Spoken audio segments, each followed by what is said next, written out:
All right. So we have a lot to cover today, so I can just jump right into the first piece, but this is our agenda for today. So I'm Sarah Smith. I'm with the Office of the Commissioner of Insurance, and I'll be giving an update a little bit later. But first, for our agency updates, we have some information from the Department of Health Services, and then we're going to be getting an update from Covering Wisconsin about some of the ARPA funding and projects that they have going on at Covering Wisconsin. And then I'll give a quick overview, and we'll have time for questions at the end of that section.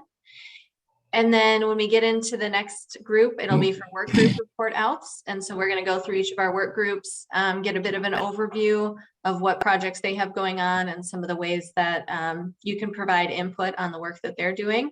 And then we'll take other questions and feedback. And then as a reminder, and we'll have this reminder at the end as well, that our next meeting for these quarterly forum meetings will be on Monday, April 25th.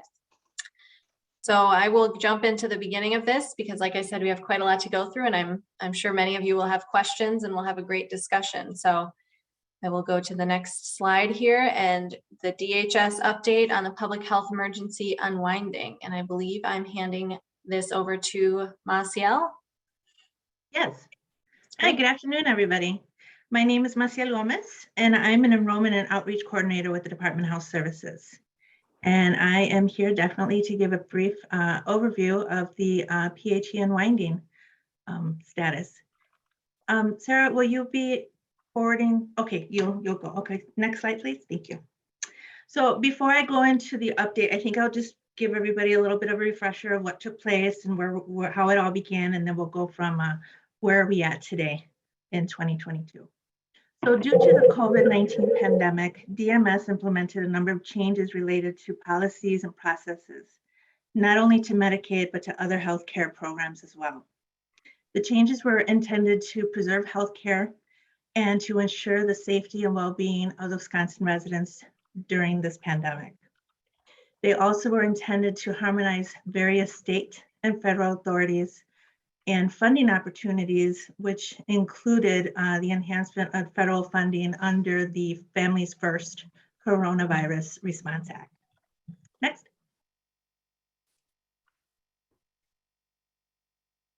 So here's a summary of the PHE eligibility process, policy changes that took place. First and foremost, there was the continuation of Badger Care Plus and Medicaid coverage to make sure that everybody maintained their coverage.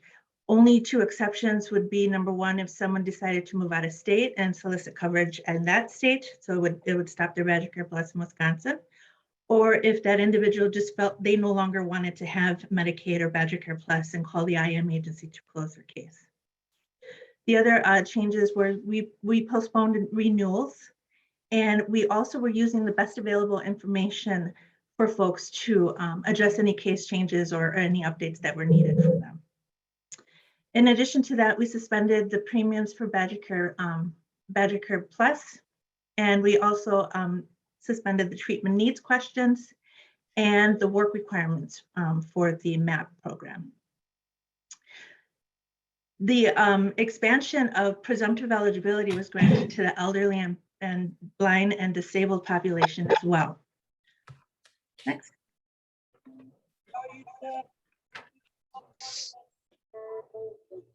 So here are some of the guidance that we received from CMS.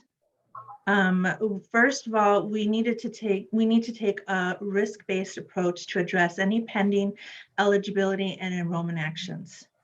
We should consider adopting new flexibilities that streamline eligibility and enrollment, specifically and especially for the low-risk populations such as dual eligible and children. We should also create efficiency by combining actions such as aligning work with other programs. And an example of that is aligning the healthcare programs with the food share program renewals.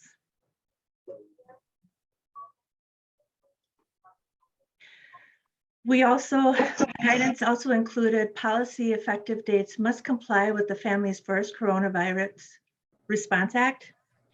Pending eligibility and enrollment work must be completed in the 12 months after the PHE ends. and enrollments must be completed for existing healthcare members prior to the ending of benefits or taking other actions. So long story short, we need to revisit every case before we can take any action on that particular case to ensure that they can either keep their coverage or transfer over. Next slide, please. So in accordance with CMS guidance, DMS is continuing to work with the eligibility policy unwinding plan. It addresses impacts that unwinding our eligibility, it addresses impacts that unwinding our eligibility processes has on members, HMOs, MCOs, and other providers. And it also includes policy changes and process changes, system changes, and member and stakeholder communications. So it includes quite a bit.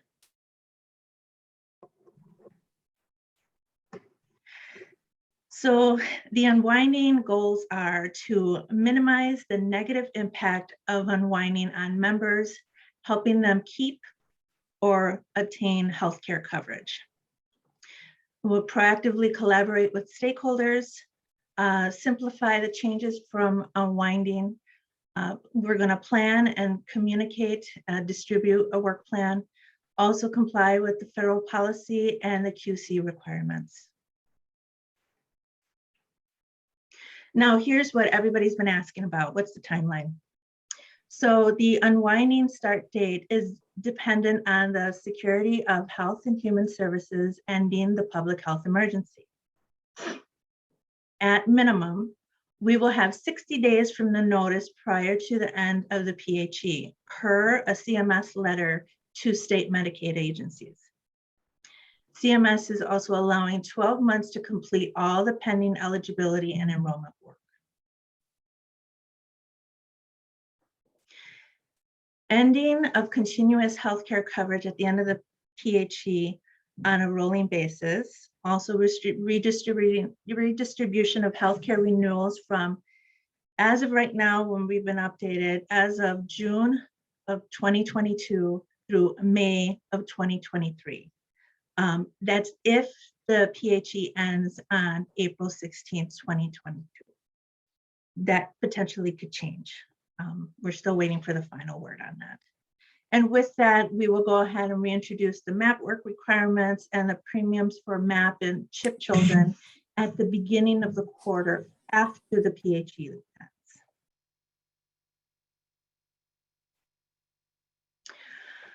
So when the 60-day notice arrives, we're going to go ahead and definitely notify stakeholders of that date so that they can begin to do their own outreach to the clients that they serve. We're going to reconfirm high-level communication plans with partners. We'll launch the just-in-time training for IM workers to ensure that they're ready to complete the redeterminations. Mind you, many of individuals haven't had a renewal since March of 2020, so definitely have to provide some of those refreshers. And we'll also engage members through multiple sources to provide an update, to provide updated information. The key thing is making sure that we have everybody's updated address so we can actually get a hold of them with consistent messaging as well. We'll redistribute renewal dates and share them with members, IM agencies, HMOs, MCOs, and other partners. And we'll activate system changes to support all of the policy changes as well. And we'll be sending out the first round of renewal packet 45 days before the first renewal is done.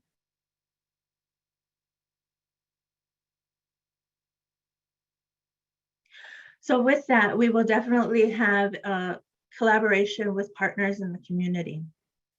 And the main reason for that is to minimize the negative impact of the unwinding on members. We will need a strong collaboration with our partners and with the community to make sure that we get the updated contact information of our members to inform and educate our members on upcoming changes and any actions that they need to take. We will outreach to members and assist with renewals. We'll assist those who need to transition from Medicaid or Badger Care Plus to the FFM. and other quality coverage. And we'll work together to get updated information from SSIO as well. It's okay, Sarah, next. So the partners and folks that we're talking about covering Wisconsin. We'll be working with disability advocate groups, federally qualified health centers. We'll also be talking to Badger Care and SSI, Medicaid HMOs and MCOs, the hospitals, IM agencies, the whole works. And if I'm missing anybody that you think that I need to get a hold of, please let me know. Next slide, please. Now, in November, we launched a PHE unwinding task force. And for those of you who aren't active on the work groups and haven't attended or participated with the task force, just know that this particular task force is actually under the umbrella of the OCI DHS partnership itself. It just made sense to create this particular group because of all the recommendations that the department was receiving through the OCI DHS partnership. And I spoke with Sarah, I had spoke with Jim Jones at the time, and it just made sense to have it fit under this umbrella. So again, we launched in November, and those who are active members on the task force are key stakeholders who are actually advising the department on our outreach strategies and our member communications. They again are taking an active role in reaching out to members and helping them navigate the unwinding period. They also are providing feedback on the in-field operations of the unwinding. Next slide, please. So for those of you who may be interested or think that there should be somebody that I include in this particular task force, I am actually the coordinator of this particular task force. My email address is here on this slide. Just know that I actually make effort to connect with anybody who's interested in taking part of that task force, because the goal of the task force itself is to actually get some work done. But for those of you who are just more interested on updates and what's actually taking place and things of that nature, we are having other avenues that we're providing updates. We'll be sharing information through our partner listserv. We'll continue to share updates on our stakeholder call, and we'll go ahead and still attend meetings and share information throughout. But for those of you who actually think you wanna get involved, please let me know and just send me an email and I'll reach out. And if you have any particular questions revolving the unwinding task force or the unwinding itself, feel free to contact me if you like, but you can go ahead and contact the DHS Forward Health Partner inbox. The address is right there on slide 16. And I manage that particular inbox along with one of my colleagues within the enrollment and outreach team. So with that, I believe, next slide, please. I will go ahead and introduce, oh, I'm sorry, Lisa, is there something that you would like to add? No, thanks, Maciel. I really appreciate the overview of our public health emergency unwinding work. And I just wanted to quickly, and apologies, Claudine, to jump in before you have a chance to present, but I wanted to just quickly say hello to everyone and reintroduce myself to members of the DHS OCI partnership. My name is Lisa Olson. I am serving as the Medicaid director now as of January 1st.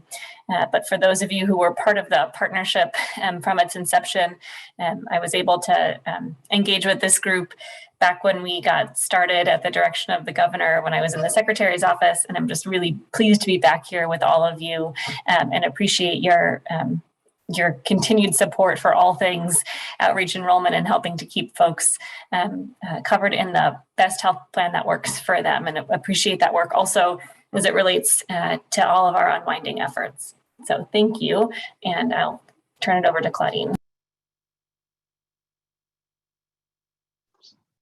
Right. Sarah, is it okay if I share my screen? Yes, you should be able to go right ahead.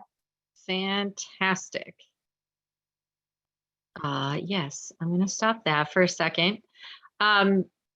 So good afternoon, everyone. My name is Claudine McCarthy. If I haven't had an opportunity to meet you before, I am the Director of Communications for the Division of Medicaid Services at DHS. And as you probably noted during Maciel's presentation, obviously a lot of what we're trying to do around the unwinding involves communication and communication directly with members, and then communication amongst all of us to make sure that we're all kind of singing off the same sheet of music when it comes to unwinding and saying the same things to try to make it as easy as possible for folks for whom maybe Badger Care Plus and Medicaid aren't the center of what they do on a daily basis, that they understand what they need to do to maintain their health care coverage in whatever form that ends up being moving forward after the public health emergency is over. So we have been engaging in a lot of kind of conversations about what that needs to look like. And one of the things that I was asked to share today was let's hope that comes up. I don't have a little red, is it showing? Okay, because normally I get a little red frame and it didn't happen this time, but that's fine. So we have created a couple of pages that just start a web presence on the DHS website for the unwinding. I would like to say this is not the be all and end all of everything we're going to do, but we are starting this foundation and we can build on it as we need to. So these pages are live as we speak. We haven't started linking to them, but we will now. And so anytime we're sending out information or we're getting questions, we're going to direct folks to kind of link to these pages so that we'll be able to keep them up to date, hopefully with the most current information that we know as things evolve, because we know there's a lot of uncertainty. What we've heard from everyone is that there's some anxiety for people who are paying attention to what's going to happen. Maybe they heard that at the end of the year, their coverage was going to be ending, the public health emergency was going to be ending. We want to keep letting people know that their coverage continues, that we will let them know when that changes, and that if they're wondering, is there anything I can do right now to make sure that I don't lose my coverage, that we're emphasizing the call to action about making sure that their contact information is up to date with whatever program they're participating in. And so there are multiple ways that they can do that, and we provide those. And so then, in addition to this main landing page, we have also created what we're just loosely calling a partner toolkit that has communications materials in it. There's a flyer, there are some social media graphics and accompanying text, again, really around that update your address sort of message for now. And then there's an email template down at the bottom. Sorry, I'm flipping through that. I hope I'm not going too quickly, but the idea isn't so much that you need to read this right now, but just to know that these web pages are out there on the DHS website. We are focusing basically in two streams on communications around the unwinding. And one is kind of a more strategic stream. Those are those big picture kind of communications like these, where we're trying to focus on widespread messages, hitting as many folks as we can. And then we're also simultaneously kind of behind the scenes focusing on what I refer to as our more tactical operational communications, what the notices for people in different programs are going to look like when we tell them about their new renewal date after that distribution that Maciel described, when we tell folks about the resumption of premiums. What is each one of those notices that people get from the state? How are we presenting that information in a way that makes it as simple as possible for people to understand what's being expected of them and what they need to do. We have in addition to the task force, and those of you that are on the task force have heard my pitch, we have a communications subgroup within that task force that we've created to allow those people who are really focused on wanting to see those communications and have a chance to weigh in on them, to see them in advance, can sign up by actually contacting Maciel through that contact information that she provided earlier. And we're going to allow those folks to kind of give us some feedback, looking at tone, looking at language, thinking about audiences we might not be hitting, thinking again about what are the key questions that folks have out in the on the front lines, and how do we answer them? We want that sort of feedback. We want to integrate that as much as possible into our messaging as we're creating it for this project. So this is what we've got so far, and my contact information, I'm going to stop sharing now so Sarah can go back. But my contact information is on that slide. I am open to feel free to reach out to me directly if you have feedback or questions. Again, we're working a lot with the task force to get that, to get opinions and perspectives from a wide group of people. So I hope to interact with you all there, but if you have any questions, also feel free to reach out to me directly. Thanks. Claudine, we have a question in the chat that was Oh, posed. sure. They just wanted to know if the website will be available in any other languages outside of English. And if not, are there any plans to translate? That's a great question. And it certainly is. Typically, I know we've been looking at translating the individual pieces of the toolkit. They are in process of translation into both Spanish and Hmong, which is kind of our default start when we start translating things. But it's a good question around the actual text of that main landing page of the website, because there are some questions and answers. And so I will, I'll see what our options are for that, Marcial. I don't know off the top of my head. I will say to everyone that the DHS website this whole year is undergoing a complete redesign and upgrade in our content management system. And when that's through, we know that we're going to actually have the ability to have our web pages translated, but we're kind of in this transitional period. So I'm not exactly sure how that works, but at the very least, hopefully we could get a PDF version of a translated part of the site. I'll look into that and get back to folks with a response. I also saw someone was saying they weren't able to, I will paste both links for the pages that I shared into the chat. Someone was saying they were having difficulty navigating to the toolkit page. And if you are searching for it, I am not surprised that's the case, because they are relatively newly posted. And so it could just be that even our internal search engine bot has not picked up on the URL yet based on the keywords. So let me paste these in there, and then over time, I think you'll see them pop up more, but they are, like I said, relatively newly posted, and I'm guessing that that's the issue with not being able to find them at the moment. Hold on. And then I think there is some more questions, but I'm pasting these.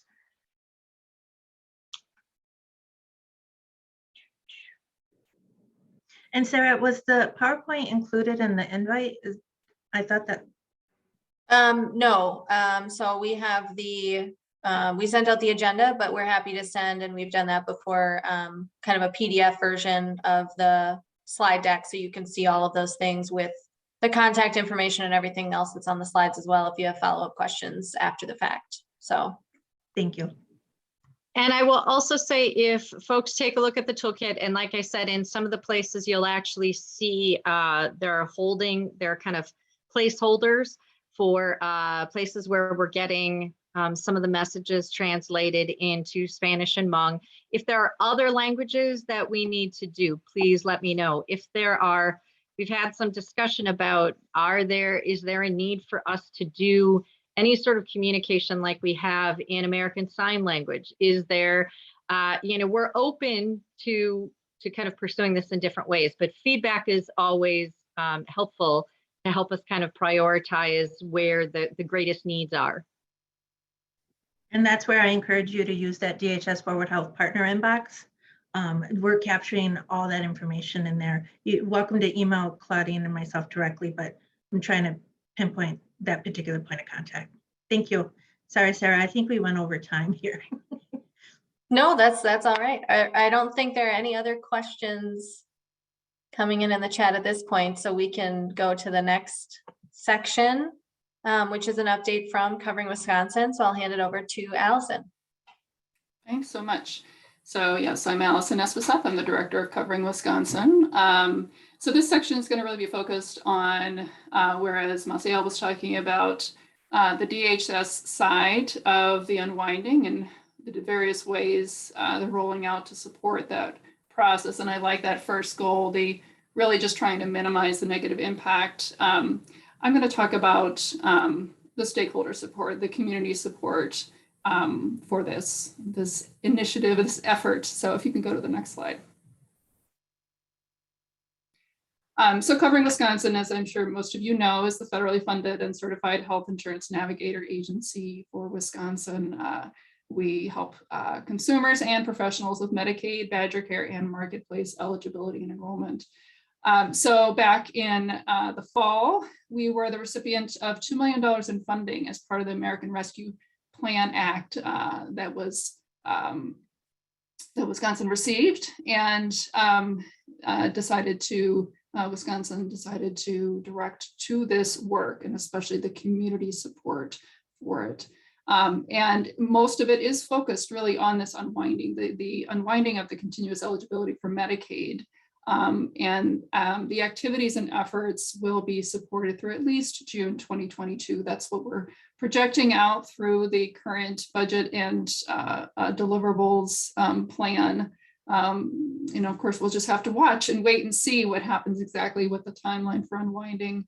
And really some of the things, or many of the things that I'm going to outline in the upcoming slides are really drawn from ideas generated through this partnership and especially through the work group. So I would highly encourage anybody who is not actively participating in those work groups. If I mention anything that is of interest, that's really where the work is going to continue to occur. And I shouldn't say work, it's the idea generation and the motivation and the implementation of all of these ideas. So the priority areas are on enrollment assistance capacity, awareness raising through targeted messaging or outreach and promotion. And then, of course, just how do we educate our workforce and make it more accessible? So next slide. In these next, I think 3 slides, I'm going to focus on really specific engagement opportunities for any of our stakeholders here today to participate and be involved in the community side of things. So this first one is trying to increase the enrollment assister capacity available in Wisconsin. We've already actually had a call for navigators or enrollment assisters directly with Covering Wisconsin. I anticipate that we'll have another one in the coming weeks or months. We do post our openings on the website link posted there, but of course feel free to reach out to Shannon Drake-Burr, whose contact information is listed at the bottom of this slide. There are also opportunities to subcontract specifically with Covering Wisconsin. If you already have, especially enrollment assisters as your organization, want to expand, want to bring in enrollment assisters, either of those are opportunities to be involved in this. So next slide. Another opportunity is improving the professional coordination in your region. So I'm going to shorthand this and call these RENs, so Regional Enrollment Networks.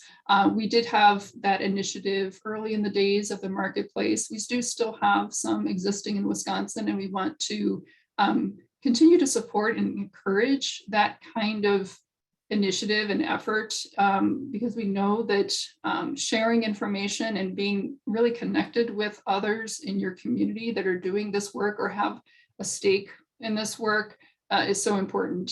And so this would be an opportunity to receive support and funding to, again, either expand or initiate that in your area. If you are interested, you can reach out directly to me for more information, and we can get you started. All right, next slide. And then the last specific opportunity before I go into broader efforts that Covering Wisconsin is working on, but the last specific opportunity that I wanted to mention is becoming a community community mobilizer. We have been doing this since last open enrollment, not this current one that we just finished up, but the previous one. And the intention is these are organizations that aren't directly involved in doing health coverage, enrollment, or even outreach necessarily, but they're serving a very particular priority population. And so this is a way of us providing a small amount of dollars to them that helps them prioritize using a moment to raise awareness about coverage, about assistance in the community, how to get that assistance. And then at the same time, it also helps to raise awareness for that agency itself, so that going forward, they might feel a little bit more prepared when they get questions from their community. So small pots of funds that are available. We're just finishing up our mobilizer effort for this past open enrollment. And so we're gonna really make this happen a little bit closer to once we know that the unwinding is happening. So watch for more information. So why don't you go ahead to the next slide. I just wanted to share this because this slide does show, it's just a little further example, some of the recent mobilizers we have had at Covering Wisconsin. I know Courtney is going to share a little bit more about the results of that effort a little bit later on. One of the other things that I think is important to remember about the mobilizers is that for the most part, they can look to us to just give them resources that we can help them just quickly customize and they can use. So it's really, we try to make it as simple as possible for them to get the word out and be part of this effort. And so here are just some examples of the kinds of things that we shared, especially this past open enrollment. All right, next slide. So what are some of the additional awareness raising efforts that we're doing? And I want to just take a pause here for a second and note that so much of the work that we do is about awareness raising. I'm really excited, actually. There's been over the past few years, I'm seeing more research and studies on outreach, especially when it relates to health insurance and just what is that impact on enrollment. And there's been a lot of really encouraging signs. So often we have to just take it that we know outreach is important, we know promotion is important. The actual impact, we hope it happens. But a lot of the work that we're doing and will continue to do is really based on what we're seeing in the literature. And so we'll continue to kind of modulate some of these as based on what we're reading. But I did want to share that, especially this past year, if you haven't seen already, when you look at the overall enrollment numbers in Wisconsin as compared to last year, there was a 7% increase overall, and it's about a little bit over 14,000. That's just as of the end of December 15th. And so we know we had a whole nother month after that.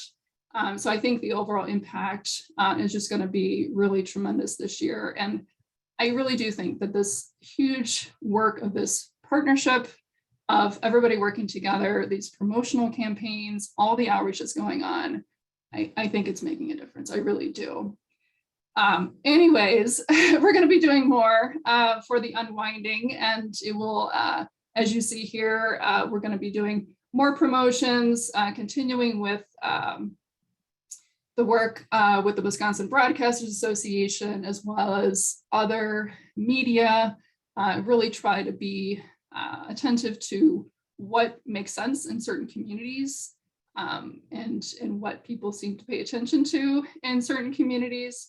And with outreach, we're going to be continuing some of the targeted outreach work that we have already started doing with Department of Health Services, really focusing on either phone calls, postcards, or drop voicemails to Medicaid members. And this can include both reminders to renew in time for them to actually take action, as well as really looking at those whose cases become closed, and how can we help them in that transition, because it's this transition moment, it's hard for anybody, and it's that moment where somebody could fall off, lose their way, get lost in the process. And so we want to help as much as possible, make them aware that there's enrollment assistance out there. Here's how you can get it. And, hope that they can take advantage of that opportunity. So next slide. And then in addition to that targeted outreach and promotions, really, try to provide any specific education and how can we make access to consumer support easier. So this slide outlines a few things. Covering Wisconsin has provided a lot of different what we call how-to sheets over the years. Taking another look at those, seeing are there really specific topics that would be useful in this moment? Because we always try to gear the information to what are the questions that people are coming with you with, what are their questions right now? What is this moment and how do you answer that questions? Even if it's often the same information, we're just going to answer the question with this information. And so sometimes it's just a matter of reshuffling that information. So taking another look at all of that. Professional education, we're already starting to plan what kind of trainings might be useful. If you have an interest in that in particular, please reach out to Adam Van Spanker and we can, maybe Adam can put his contact information in the chat. He's the one, along with Julia Garvey, who will be heading up that planning process.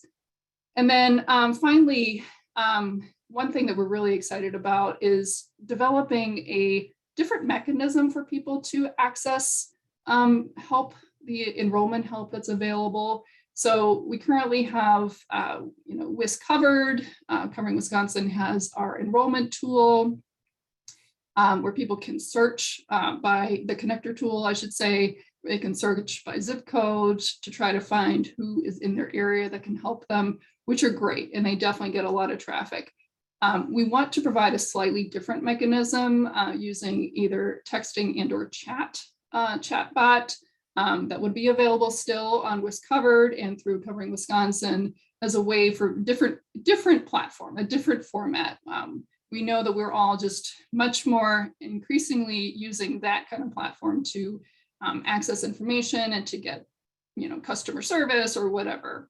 So really excited about that. And as you see on the right-hand side of the screen, we had implemented something somewhat similar, just as an example for immigrants in public charge and get accessing public benefits. So this is one example of the kind of thing we're talking about where people can enter in information and answer a series of questions.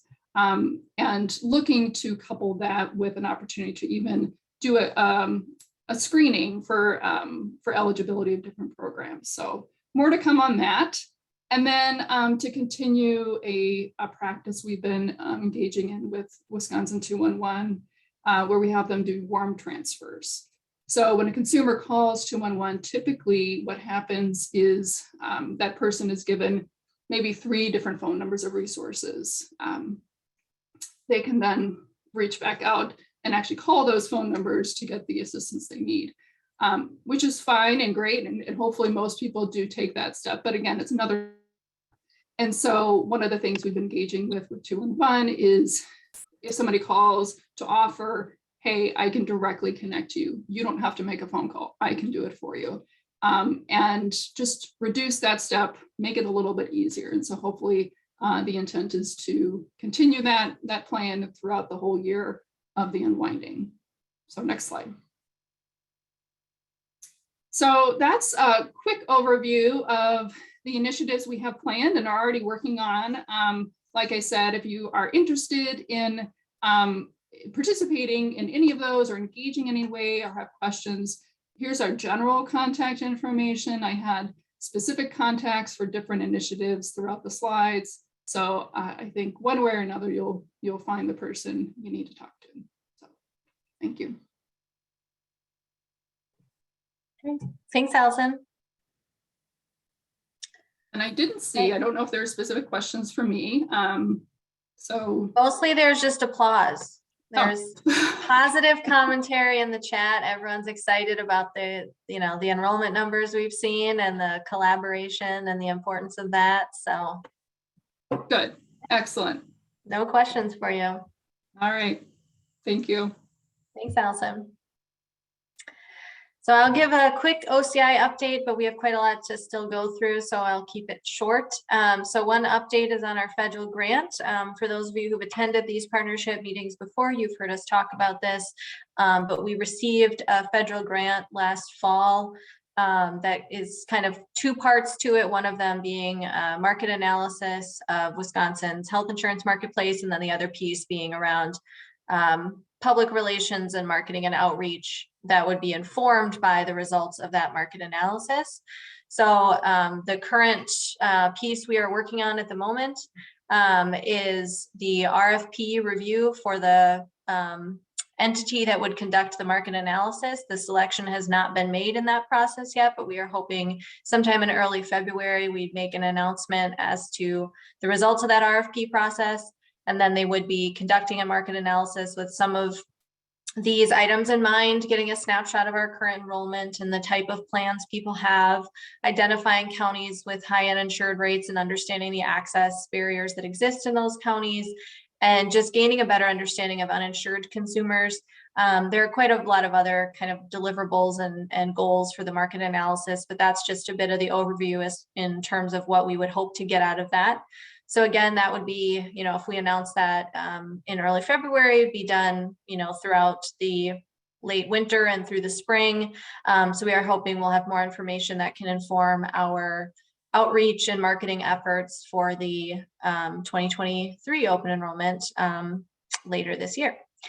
And then the other piece is on the No Surprises Act. So many of you might be aware of this, but the No Surprises Act, which is a prohibition on most balance and surprise billing practices, went into effect on January 1st this year. We have a webpage on OCI's website with a lot more information on it. If you would like to learn more about how it affects consumers or how it affects providers or insurers, if you go to our website, oci.wi.gov, we have a header for the No Surprises Act because it is a top priority for us at this point. And you can also search No Surprises Act and find it on the webpage. But if you are an individual or an entity that's looking for more information to understand how that law is going to be enforced in Wisconsin and what OCI's role is in that, we are having a public meeting on Wednesday of this week. So it'll be Wednesday at 2 p.m. Again, it'll be a high-level overview. It's not going to be, the details of every aspect of the law, but just to give a little bit of an understanding as to how OCI will be approaching the enforcement of the No Surprises Act. So my email address is on the screen here. I'm also the one who sent out the calendar hold, so you should be able to access it and email me back right from there. If you'd like more information on coming to that public meeting on Wednesday, let me know and I can send you the link to register for the Zoom. It'll be virtual. So that was my very quick update, so we can get right into the work group reports. And so the first one, just going to quickly hand it to Bobby for any comments on the current status of the workforce and capacity work group, and then we'll go on to data next. Thank you, Sarah. Yes, workforce and capacity is charged with looking at current enrollment, assisted workforce, long-term planning, done a lot of long-term planning and thinking about statewide systems and hubs that we can create to provide better sustainable services. Thinking about clear standards and really trying to think ways of improving the skill sets, not just of enrollment assisters, but mobilizers, workers across the spectrum a little bit. We've been really focused the last couple of months now with working with Maciel and the unwinding task force, such an important issue. And I think, Jim Jones had put out the call that all hands on deck, and we're trying to do as much as we can to support those efforts and think about the unwinding issues that not only clients are facing, but also clients and patients, but also the workforce that's processing it. There's a lot of turnover, a lot of new people at all ends. And I think most agencies, state, local, as well as the advocacy organizations are all dealing with short staff. So we focused a lot of attention on supporting a lot of the work of the unwinding task force and working with Maciel and trying to identify key issues that we're going to be seeing, key issues that we're already seeing, resolution issues with workers, trying to put together FAQs, and any other assistance or thoughts on that. I think Marcia would appreciate it. We would too, just because we see it as an emerging issue that's there's a lot of folks that are facing this when the public health emergency ultimately ends. So I'll stop there and we can move on. If there's any questions. Thank you, Bobby. Sure. I don't see any questions in the chat for you at this point, so we will then head over to the data work group. And I think I'm handing this to Melissa. I'm not sure, actually. You are. Thank you very much. I'm going to give a very brief update since we want to give a couple of the other work groups more time today. So credit to Courtney for the idea of sharing a year in review, which you can see on your screen. And this is a high-level summary of our year, culminating recently with a lot of work on the development of dashboards that will support enrollment and outreach workers with visual county-by-county data to support their important work of getting and keeping people covered. And I can't share any more details on this yet today, but many of you will be seeing the results of this work shortly. And just last week, I have an important announcement. The work group selected Kelsey Avery as our new chair. So I'd like to just take this opportunity to thank everyone who serves on the data work group for all of their work this year, including OCI and DHS staff who've been so generous with their time and attention to our recommendations. A special shout out to Nick DeMeo, who stepped into the role of kind of our co-chair and who is doing a lot of the heavy lifting on dashboard development currently. I'm looking forward to an exciting and productive 2022 under Kelsey's leadership, and happy to answer any questions anyone might have. Well, and we can't let Melissa get off scot-free without her own shout out. I hope that everybody on this call will join me in thanking her for her tremendous leadership of this work group over the last 2 years. It's been a not insignificant amount of time and effort for her, and she's done a wonderful job, and I have some very big shoes to fill. So some kudos and some props for Melissa, please. Thanks, Kelsey. You'll be great. A high bar.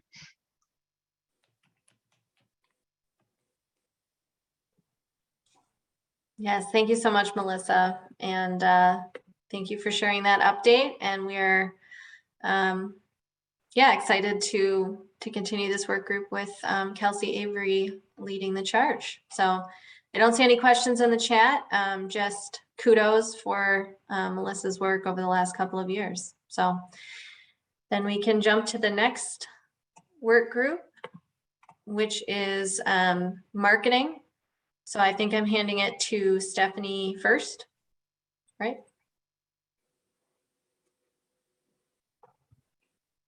Muted.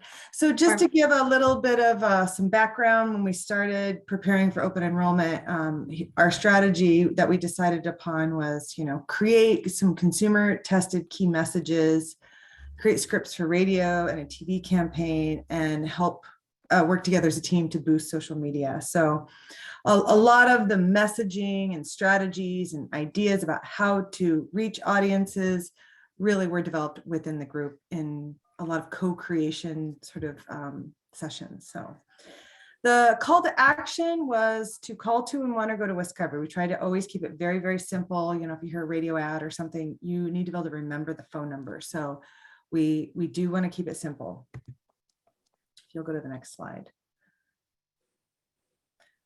So what we created was both Spanish and English TV ads. They're 30 seconds long, and a 15-second, 30-second, and 60-second radio ads in both English and Spanish, because there are some specific media channels that are only in Spanish. And then a series of social media posts. So we got to post one a week for every week that the campaign ran. And as you can see, based on Nielsen data, we have a pretty good idea of at least how many we're likely reaching. So they show that it's at least 1 million views, and that was for just 1 month, and we ran for longer than that. I have data for 1 month or 3 months, and we weren't quite 3 months, so I went with the 1 month data just to be conservative. And hey, Barry, it's Sue Aguilera. Oh, somebody might need to mute. I am good. How about you? How's your health? And then, I think, okay. Go ahead. And then there was Oh, a, no. Oh, they calculate about 7.5 million impressions, and that does run on 51 stations throughout the state. Radio, we're looking at 2.5 million reached with 11.8 million impressions, and that runs on 216 stations in Wisconsin. We had one social media post a week for 10 weeks in both English and Spanish on Twitter and Facebook. So that's really more like 4 posts every week. And we've got over 800,000 views on those. And that does include a little bit of Facebook posting, but I will say that half of that number is usually organic reach. So we're doubling our number with some boosting. Oh, and I will say one last thing. We did update the TV and radio ads to include the January 15th deadline in late December. So we thought that was really important to add urgency, whereas before we didn't want to include the deadline too early so that people wouldn't feel like they could put it off. Okay, and this 10-week ad buy would not have been possible without a lot of community organizations coming together to help finance it. So Covering Wisconsin, on our part, we're grant funded, and our portion of that came from DHS and CMS funding. But I am going to read the names of the groups of everyone who contributed, because it was so important and it really allowed us to achieve more. So Common Ground, together with CCHP, United Healthcare, UW Health, Robin Health Partners, Network Health, Aspirus, Security Health Plan, and thank you all so much. So if you can go to the next slide, thank you. So in addition to TV, radio, and social media campaign directing people to 2-in-1 or WISC covered, there were some other campaigns specific to different organizations that also directed to either of those or both. So OCI put out a toolkit that was available to partners, and they had press releases and social media campaign on their own that directed to those sites. Covering Wisconsin also had a toolkit with all the materials directing to those sites. We did put up some billboards in 9 counties. That was in northern or northwestern Wisconsin. We did Madison bus placards, and we also had some earned media. MCAN specifically directed to the WISC covered site with their Healthy MKE Saver tool. And they also distributed 30,000 flyers in the community.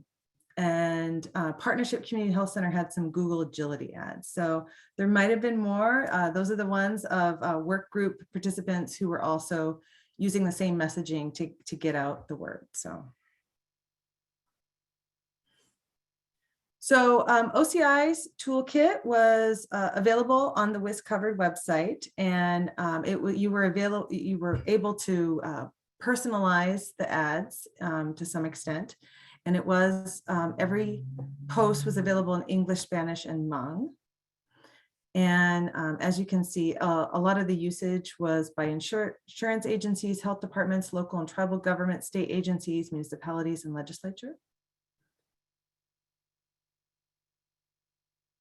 And their social media impressions were over 17,000. And it looks like their highest performing Facebook post was the healthcare coverage alert. And the highest on Twitter was Governor Tony Evers kicking us off for open enrollment. It's always great when we can get personalities to help us advertise important people in the community. So OCI's press releases allowed for earned media that was they documented 11 times that it was picked up from the press release, and they got some earned media. So that's great. And that's another thing we work together in the work group. we recognize that a lot of us who are small and maybe we're less recognizable, it's so much better for OCI to put out those press releases because they get a lot more notice.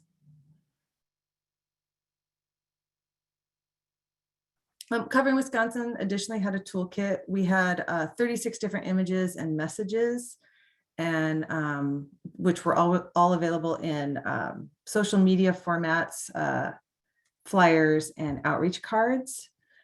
And then we had a series of the videos that we had used in the campaign with Wisconsin Broadcasters Association. A lot of those were available on the toolkit for groups to download and post directly on their website pages or social media pages. And we did see that our toolkit was visited close to 1,000 times during open enrollment. So, and a lot of that was people were able to personalize for different contacts. Like if you have a local assister, you want to put their direct phone number or put a logo of your organization, that was available. So I don't think we'll play the videos. Okay, so additionally, I did mention we had 19 billboards, and then the bus placards, which hopefully some people in Madison saw and whatnot. I will say the billboards were requested from Navigator partner agencies that work with us, subcontract with Covering Wisconsin. They felt like in their region, the billboards are very effective. So we always try to work with what the agencies who know their clientele best to get them the promotions that they think will be most successful. Okay, next. Okay, so let's talk about our initial results to think about how successful we were. We're still looking at some data, but we've got something to show for today. So WisCovered had over 8,000 page views.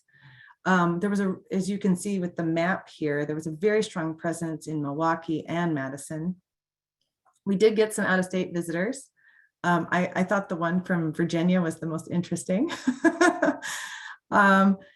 When we look at how people arrived at the site, that's always very, very interesting for us, because then we know where they're coming from and what marketing strategy might be working. So we had 38% of people arrive at the site from social media, and 36% typed the web address into a browser. So we think that, you know, they heard it directly from the radio or TV ads, because it did say wiscovered.com. And based on how many people went to the site and then clicked from WisCovered into a partner site in order to get help enrolling or enroll on their own, I mean, we had over 2,400 people do that. So we thought that was a pretty good number of people taking that next step to action.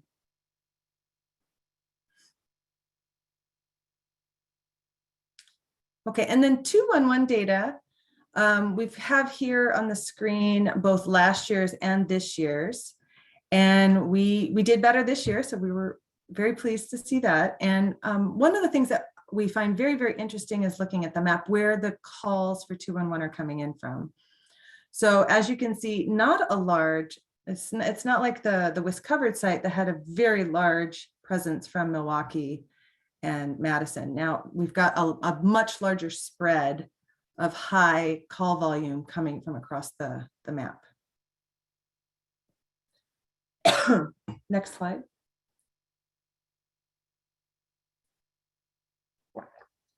So in addition to the campaign that would direct people to 211 or WisCovered, there were some other campaign partner promotional campaigns that directed people to the local organization. And we know this is really, really important in a lot of communities. So most outreach cards directed people to call an agency or a person directly.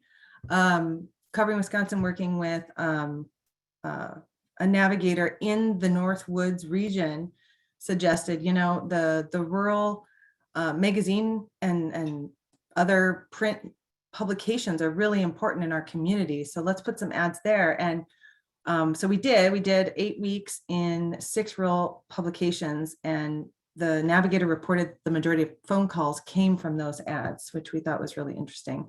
Partnership Community Health Center did a direct drop mail and a social media campaign, and that directed people to them to sign up.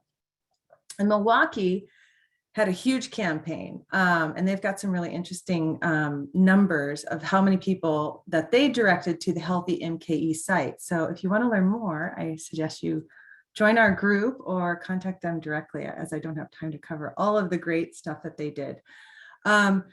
So a lot of MCAN and Covering Wisconsin, we've also been working with Empower, which is a Black woman-owned health care marketing company based in Milwaukee, and they really specifically like to call out that they're in zip code 53206, which has a lot of meaning for some people who live in Milwaukee. So, and a lot of different kinds of ads were happening there in Milwaukee. So I won't go into detail, but here's just kind of an overview of some of the creative collateral that they were using in Milwaukee. And this was a variety of different media sources. So digital, print, flyers, just a variety. You can look a little more closely when the PowerPoint gets sent out. And then the interesting data that they shared was once people got to Healthy MKE website, how many people were clicking into what they call their saver tool. So that's finding out, well, do I qualify for some good savings for health insurance? And so specific to that, they had over 7,800 views, close to 5,000 people start it's a 2-question screener tool to kind of give people an idea if they qualify for Badger Care Plus or Marketplace financial help. A good amount of people who started it completed it, and then they have the conversion number was over 2,100. So if you look at the chart below that conversion number, we can see where they went, because based on what they qualified for, they were given options of what they wanted to do. So over 300 wanted to speak to an expert. Close to 200 wanted to go to WISC Covered and learn more. Over 1,500 wanted to go to the MyAccess website and sign up on their own, and 69 wanted to text an expert. I will say that the Saver tool in Milwaukee had a large participation of people who qualified for Badger Care Plus. Now, it was Covering Wisconsin has pretty much the same tool, we just packaged it a little bit differently, and we found that our numbers are different. A lot of the people who completed the screening tool or eligibility tool on our website were most often eligible for marketplace tax credits. So, all right, and that's my part. Thank you. Thanks, Stephanie. So then I think we're bringing in Courtney for outreach. Yes, I always ask to follow Stephanie because we are fortunate and get to work really closely in the outreach and education work group with the promotions and marketing team, and then take a lot of those great tools and key messages that group works so hard to create and figure out how we can get them out locally through directly to members throughout the state, but also through indirectly through community partners and other community mobilizer groups. But also following Stephanie is always hard because she has all the fun eye-catching information to share. So I'll go through this quickly so that we have plenty of time for questions at the end too. But I just wanted to highlight, again, kind of year in review, thanks to Bryn McBride for this great idea, some of the really great work that Outreach and Education has done over the past year in making that work happen. So we're focused as a work group not just on how we can get out some of these great tools and resources that this partnership has created on a statewide level to local communities, but also thinking through what seems to be working locally to reach consumers and what is resulting in referrals to enrollment assisters. And then how can we kind of identify ways to spread that effective outreach tactic statewide. So one way we do that is by trying to figure out ways to conduct outreach on a statewide level to some really key partners. Folks like 211, who obviously is a really important partner for us, since they are one of the main parts of the call to action and a lot of our radio and television and more broad-based media promotions. So we did a lot of work this year working to build our relationship with 211 and ensure that they had the training and resources that they needed to make good referrals. And then also connecting with our local public health departments. You could see in some of Stephanie's social media posts, some of the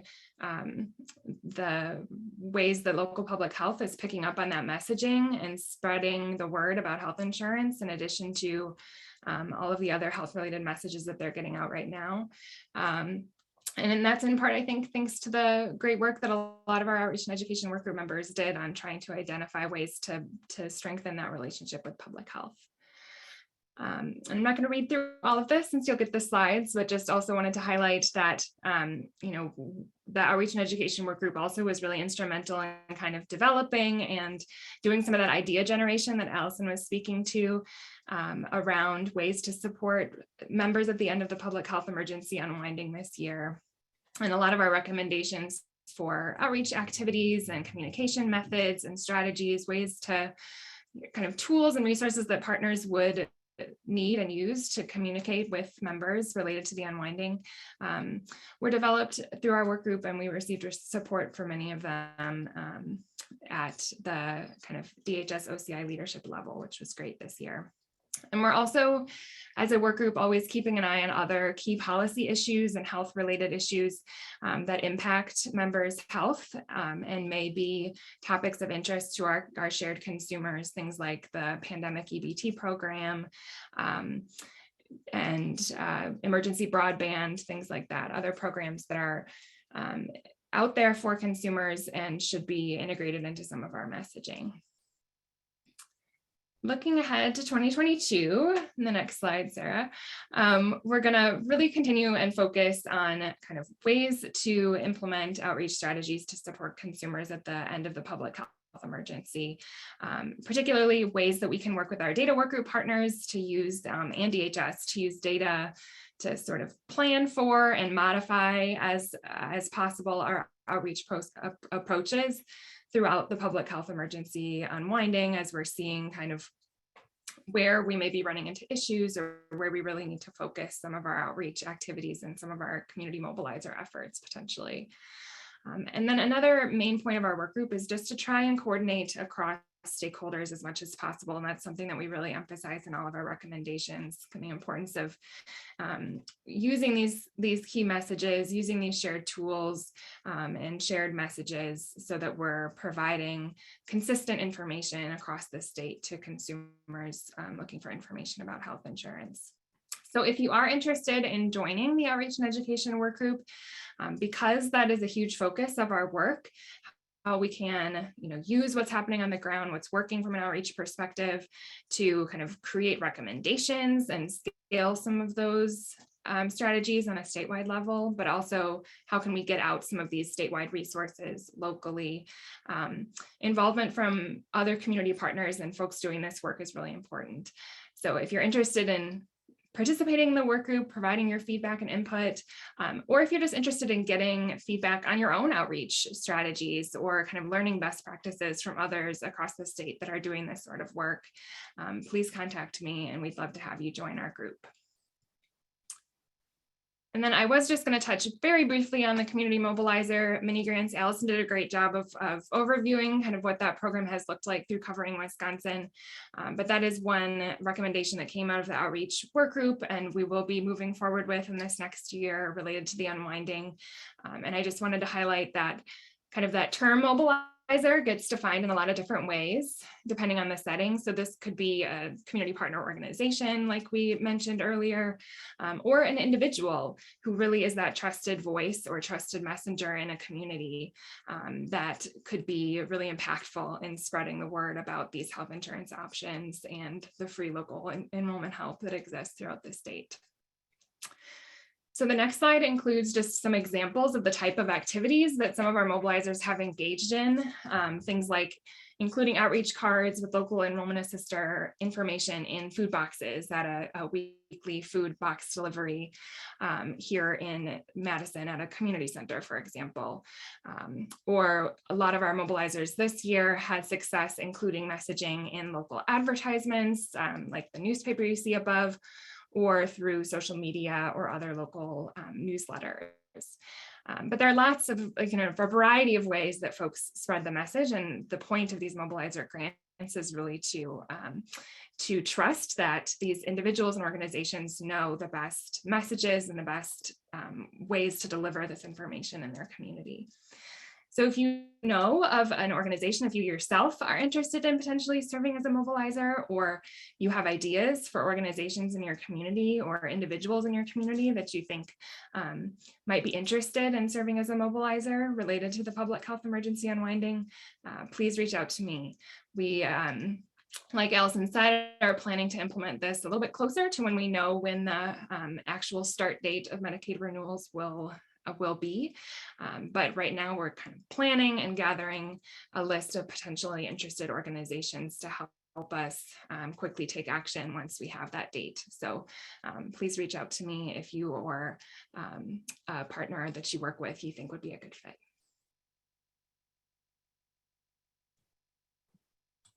All right, thank you, Courtney, for that condensed update. And sorry, everybody, that we are very close to the end now. But if there are any questions, if you have a quick question, feel free to put it in the chat. But again, we'll be sending out these slides. And so the particular individuals who presented on different work groups or on the unwinding or covering Wisconsin, all their contact information will be in the slides that I send out. So you can also reach out to them with any other detailed questions. And then we always, Allison mentioned it earlier and Courtney was plugging it during her update, but we are always looking for more people to get involved in any of these work groups. And so if you are even a little bit interested, or if you think there's somebody at your organization who has a particular knowledge base in data or in the workforce and capacity issues or any of those things, we would love to have you join a work group meeting and see if it's something that you'd like to stick with and be involved with, because we are always looking for new ideas and angles on the issues we're trying to work on in this group. So, but with that, I don't see any questions coming in the chat. So I appreciate your time and your continued involvement with this partnership. This is something unique to Wisconsin, and we're really proud of its work so far. Our next meeting will be April 25th. It's also a Monday, 2 to 3:15 again. So we hope that you'll be there. And in the meantime, maybe jump on a work group in between. So otherwise, we'll see you all next time and appreciate your time. Thanks.